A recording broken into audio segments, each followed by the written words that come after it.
So axial composition. So a strong axis as the organizing discipline, or you can say organizing element for grouping buildings, is a common method of layout that has been used in many periods in the past and is not confined to any particular grouping. With this generic layout form, buildings and landscape elements are arranged symmetrically about an axis, unity being established through the presentation to the viewer controlled viewpoints along its axial vista. Basically, uh, excuse me, that was like directly into the mic. I'm so sorry. Um, Symmetrical design. You can see this. Let's go to Rome. Rome is like always the go-to for symmetrical designs. Let's see, Pisa or Florence. Let's say Florence. Let's look at a random street here. Usually these are the big avenues, the historical avenues. So this is the street level. You can see that more or less, if you move up a bit, it's symmetrical. You have two-story buildings on the right, two-story buildings on the left, and then a row of trees. So what is an axial composition is that you have the like a garden over here. You have a I think this looks like a government building. But let's look at this section now. It looks fairly symmetrical except for this park over here. But it's arranged along Via S. Giovanni Bosco Street as its main axial element. If we look at the book, the example given here is, let's see here, axial compositions, here is Srosvinda again, Srosvinda, the like historical ideal city of the Renaissance period. And then, but a more recent one is the arrangement of Rome, basically starting from Piazza del Popolo all the way down here to the San Giovanni in Laterno. It's like I think this is a church or something. But we actually have a video of Piazza del Popolo over here. Over there, so much stuff. AR 3233. In the same video I showed you earlier, like a few weeks ago, the walkthrough of Rome, they actually start at Piazza del Popolo. It sounds funny. Piazza del Popolo, Piazza del Popolo. Here we go. Loading. Ads. The audio is like killing me. So I want to use this video because like it's more updated. And you can see people moving. You can see sort of, you can hear the sounds. You can't smell the smells, but you can hear the sounds. There's an obelisk at the center of the piazza, and then basically 3 streets intersect in this piazza. But you already see this idea of symmetry, this idea of like similar building heights and like order and proportion being used to create this sense of unity. So this is Piazza di Popolo. And then let me load up that on Google Maps. Piazza di Popolo. What is the translation? I'm curious. It means, what is Popolo? People square. The maybe population. Maybe that's where Popolo is. Popolo is based on. So you see here, clear axial composition, like straight down here, down there, etc., etc. So this can be applied to several places in a city or built environment. So let's go back to the book over here. It connects to, it doesn't even connect directly. It's the sort of eastern path that leads to the Spanish Steps and then up to Santa Maria Marjorie. So let's walk that path. So if we follow this path over here, I'll just use Google Maps because it's faster. And I don't think the video follows the same path as we are going to take. Again, building heights, similar architectural elements, etc., etc. And then of axial composition is that at the end of the axis, it should terminate at a sort of like historically significant space or a sort of significant design. So let's go directly to the Spanish Steps. And another very famous tourist spot. Let's see, it's basically just a bunch of stairs, but you already see the crowds of people. So this is another landmark. If you see here, again, symmetrically arranged. Although the buildings on either side are not completely similar, it creates this very, I guess you'd say, picturesque composition. But at the same time, it's also functional because it leads you to this church over here. So I guess what I'm trying to say is sometimes in design class, we are taught that beauty and function are two separate things, but Rome mastered this over like several hundred years ago. Na a beautiful thing can also be functional, or beauty is also a function. This is not written in Moten. This is just like my own like summary based on like my experience. And then let's zoom out a bit more again, and to see this other sort of landmark here, Santa Maria Maggiore. Where is that? Let's like zoom out. Let's orient ourselves north and look for that next sort of point. So the Spanish Steps are here. The Santa Maria Maggiore should be somewhere down here, so still further away. So the steps are there. I'll zoom out a bit. Here we go. So the path we took was from here to here, and then it changes a bit. It turns right, and then it leads to this.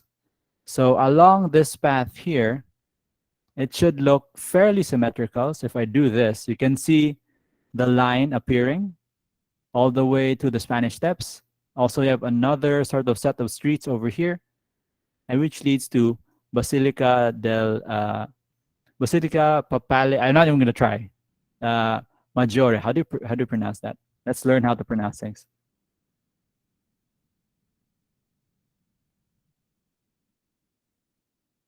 Okay. Let's do the. Here we go.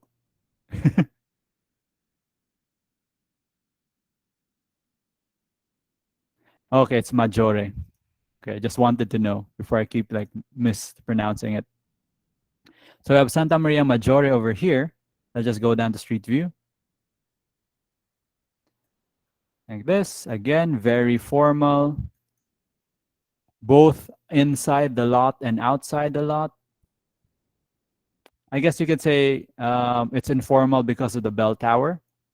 And it's formal because the rest of the building fits into the site context. Like the surrounding buildings have the same height. And the only thing that makes the basilica stand out is that it's like towers. But also, to appreciate the whole building, the designers gave this like big plaza, so you can see it from far away, like multiple views. You also see people lying down for some reason. Oh, that might be a homeless person. Oh my gosh. Let's see here. So you walk around it, etc. So that's axial composition, where the main element of this composition are the landmarks. So let me go back to the book. This is a sort of, if according to Kevin Lynch, this would be a node. The Spanish Steps would be another node. And between them, it would create a street, or like what he calls, let me see, I forgot what the line. I think he calls it line. I keep thinking whether it's a line or a street. Kevin Lynch, image of a city. So the 5 elements are for him the path, the edge, the district, node, and landmarks. So it's path. Sorry, I keep thinking it's a line because I see it and I think it's a line. And then finally, it's already 3:20. We have the space as the organizing concept in urban design, like a spatial composition. So how would you differentiate these two? I'll just show you the example. Oops. So what Moten is trying to say in this sort of composition, space is the star, or space is the positive element. So sort of similar to what's going on. Oh crap, did I close it? Oh man, I closed it. Oh, it's over here. where the actual composition was focused on buildings and landmarks. The spatial composition talks about, like, it's focused on the street, or like maintaining the street. But how does it do that? So let me read my quick summary over here. So street as the public, or street or public space as a positive element, can be formal, meaning symmetrical, or informal, asymmetrical, as long as an enclosed space is achieved. This can be effective in both town planning and architectural planning. Streets and volumes to be designed, and buildings are merely two-dimensional walls or enclosures of spaces. Notice in, let's see here, what do you call it, Santa Maria Maggiore, the street opens up to show off this building. Inherently, it's not a bad thing. In fact, it's some of you might say it's really kanang quite picturesque or beautiful. But Motin would argue that if you design it according to a spatial composition, it would look something like this. So this is St. Mark's Square in Venice. So just to orient ourselves, number one is 1 and 2 are two plazas. The shaded elements are buildings, and let's just look at this in Google Maps. St. Mark's Plaza, Square, Venice. I think I need that. I don't think I need this. I don't think I need this. Let's go to maps. So when it's a spatial composition, the path becomes the sort of highlight or the main design element. So we're here. I'll just start off with a aerial view. Oh, excuse me. Notice how the path is not completely strict, but it's more or less consistent, like from the entrance over here to the edge over here at the Museo Correr. And you have Basilica di San Marco, one of the, some books would say Baroque, early Baroque, and some other books would say late Renaissance cathedrals or basilicas. And then once you go down to street level, you immediately find out what Moten is talking about. So similar to IT Park, we have sort of similar building heights, wider streets, and then when you turn left over here, wider streets, similar building elements. So I think it's easier if I draw this to really hammer it home. And then I'll discuss the assignment by 3:30 or like 3:40. New that. Okay. So according to Moten, let's see here, this is axial composition. You have a point, it could be a building, it could be a plaza, and there's a street connecting to another point. So this is axial composition. Okay, hopefully you guys are still awake. And then in spatial composition, this is really where urban design lives. You're thinking about the space, stay with me, in between buildings. So the buildings become sort of no longer a three-dimensional object, but function as a face or an edge for this space. So what's going on in St. Mark, Venice? You have one plaza like that connected to another plaza like this. And you could say, sir, he's just changing the perspective, like he's just changing the point of view. And you're right, he's just doing that. But what he's also doing is highlighting the importance of these plazas here, and like decreasing the importance of the buildings around here. So this could be like 5 separate buildings. He doesn't care. It's like Moten doesn't care. What's important to him is that this composition puts an emphasis on these spaces here. So this is one element, this element here, this element here, and then how you arrange basically what we think is negative space because it's just a plaza, it's where people walk, and changing your perspective or your thinking that this is what you should be designing. So this is again architectural thinking, architecture, and this is urban design, the space between buildings. So between buildings. And the relationship between architecture and urban design is that you can't have good urban design without good architecture. So I can say, I can, like, for example, I'm an urban planner. I propose we make a new plaza in, I don't know, wherever, Sydney, Australia, what have you. But the plaza can't be good if there isn't any good architecture built around it, like to create the walls, so to speak, of that plaza. So this is why, as architects, it's very crucial that you know about urban design.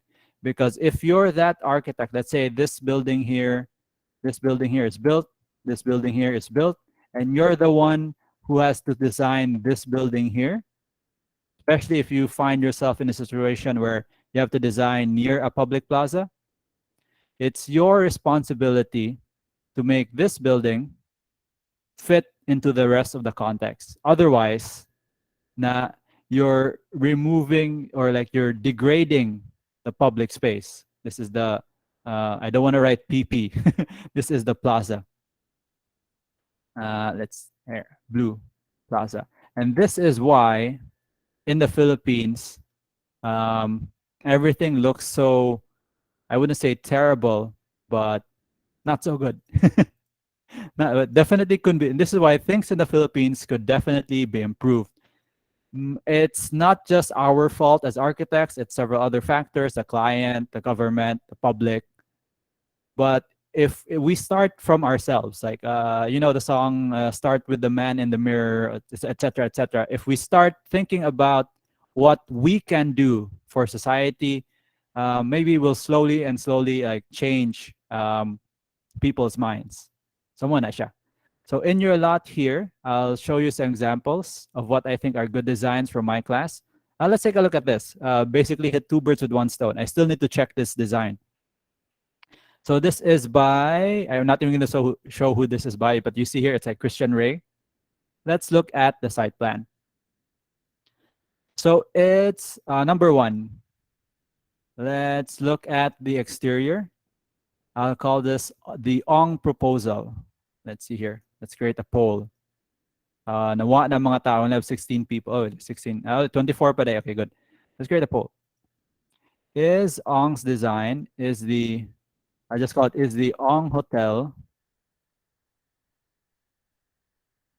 an informal or formal design? So let's take one, informal, second, formal, and launch. So with this, I can check the paper and you guys can learn something too. So let's look at the exterior. So very, what do you call this? Formal in terms of the building lot. Repeating forms, simple geometric forms, one style. Let's take a look at the site plan. So when your teachers take a look at site plan, they have their own sort of way of grading. But for me, because I come from an urban design, urban planning background, I won't be looking at just the building. I'll be looking at how this building would interact with the site around it, like Bohol Street, not Bohol Street, Bohol Avenue, Luzon Avenue, and Archbishop Reyes Avenue. So just a refresher, if you aren't tired of looking at this site already, we have the Metro Ayala on my right side along Bohol Avenue, and we have the BPI building here, not updated in 3D, on my left side over here, along Luzon Avenue, and then you have a series of smaller buildings along Archbishop Reyes on my left side, and you have the FLB building directly to the back of your lot. So just in plan, where did it go? It's a formal composition with what they call this, but it has a lot of setback on this, a lot of setback on that, like everywhere because of the road, because of the employee's entrance, etc., etc. So is it an informal or formal composition? Let's look for a 3D. Hopefully he submitted a 3D somewhere. Yeah, so it looks like that. This is probably Bohol Avenue. I'm not sure. Let me check the other drawings. Basement, ground floor. So this is the front elevation. Let's check the front elevation. Okay, maybe it's over here. Mm, okay, front elevation looks like this. And steps over here. And this is Luzon Avenue on the left. And now we're standing in Bohol Avenue. So I would guess that this is why labels are very important. If he just put Bohol Avenue here, it would have saved us a lot of time. So I'm going to guess this is Bohol Avenue. And this is Luzon Avenue on the left. Okay, let's check the answers. Only 2 people voted. Naluyanag yung mga tao. So to those 2 people, thank you for voting. Let's see. Again, let's look at the design.